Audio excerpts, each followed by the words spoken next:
Good morning, everybody. Welcome to my physics class. I'm here to take the class for standard 9 and 10. Today, I will explain chapter 3 of physics. The name of the chapter is states of matter and pressure. Today's topic, change of pressure with the change of force and area, and I will also explain density. Pressure. The word pressure has a different meaning in our practical life. We often tell pressure of study, pressure of works, anything. But in the language of physics, pressure is different. Pressure is the force applied perpendicularly to the surface of an object per unit area over which that force is distributed. Pressure equal to force by area. That is the formula of pressure. Common symbol of pressure is P.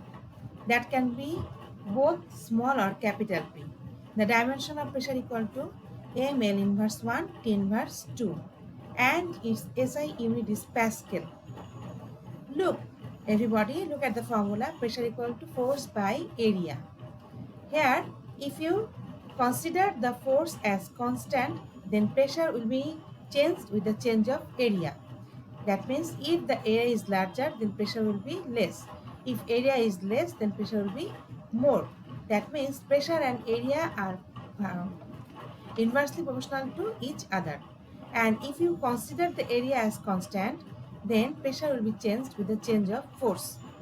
If the force is more, then pressure will be more, and if the force is less, then pressure will be less.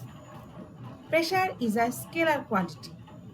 Though force and area is a vector, so you can think that pressure is a vector quantity, but not. Pressure is a scalar quantity because it has no direction.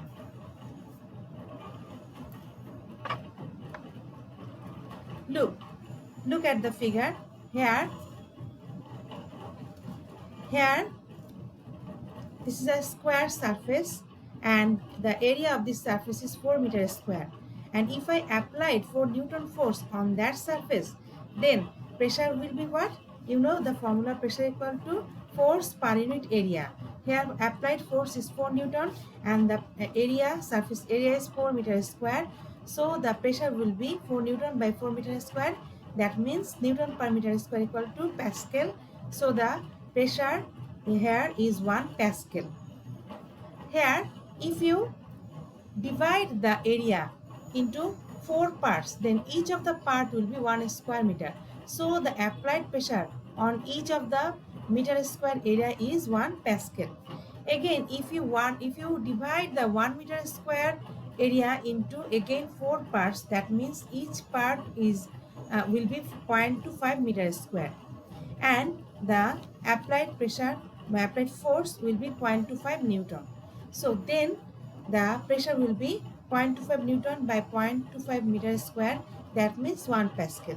So if you apply force on any surface area, then the pressure that you get, that will be true for each and every point of that surface. Here I have given 3 pictures. Everybody look.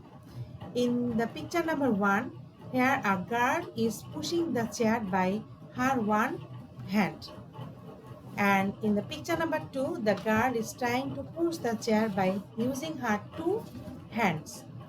And in the picture number 3, the girl is pushing the chair by her back. So I have told you pressure is increased if the area is smaller and pressure is decreased if area is larger. So in the figure number 2, you can see the girl is applying force by using her 2 palms. Okay, so in this case, obviously the pressure will be less. So pressure will be more where? Pressure will be most in picture number 1, in this picture.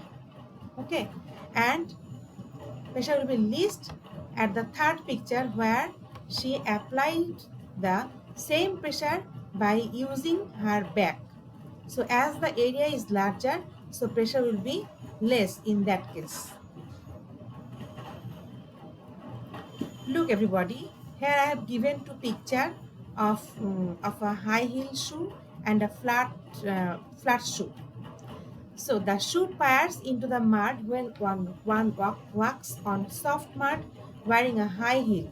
But if one does so wearing a flat pair of shoe does not get into mud. This happens due to change of pressure. Look at the figure. Here the end of the heel is the area of the end of the heel is very small area. So when the force is applied on here, then that force will be concentrated in the tip like area. Okay, so the pressure will be more. That's why the heel enters or fires into the mud. But here look at this figure. Here the surface of the shoe is flat. That means the whole force will be distributed on this flat surface. As a result, the pressure will be less as the surface area is wider. For an example, the area of the sharp edge of a nail is very small. So when the sharp end of the nail is placed on a wood-like surface and hammered on the flat head of the nail, comparatively more pressure is exerted by the sharp end of the surface of the wood. As a result, the nail easily enters into the substance.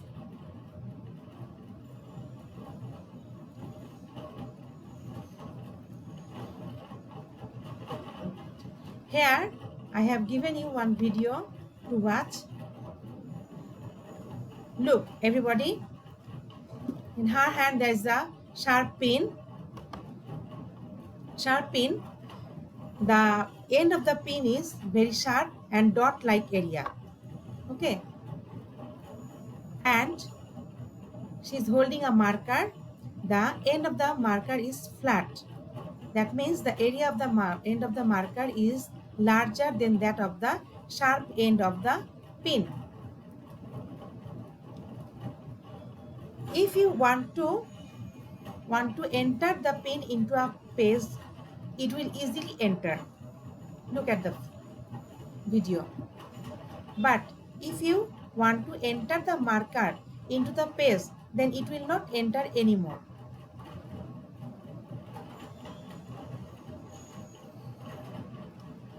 From that video, you can understand the pin can easily enter into the page because its end is sharper, and the marker cannot enter into the page because its end is flat. As a result, pressure will be less, but the pressure will be more in case of pin. Dear student, now I will explain density. Density means what? Density means mass per unit volume. The formula for density is D equal to m by V. Here D is the symbol of density.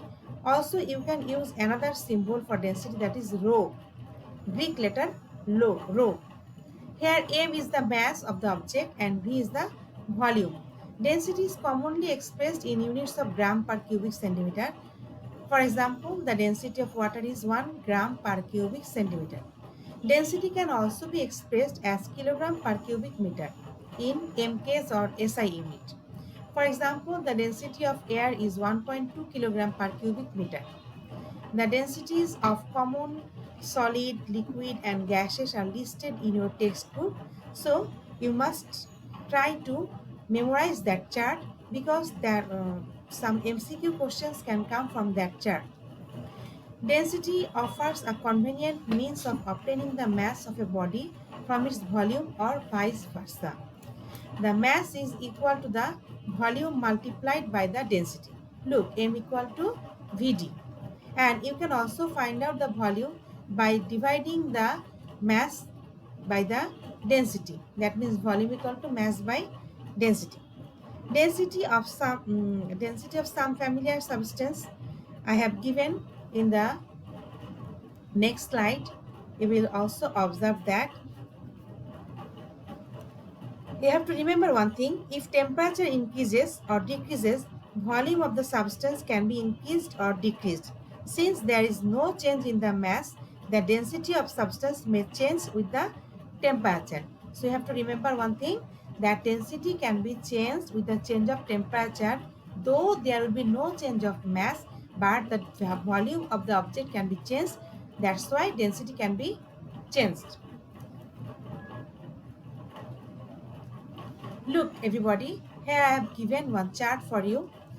The density of air is 0.0013 gram per cubic centimeter.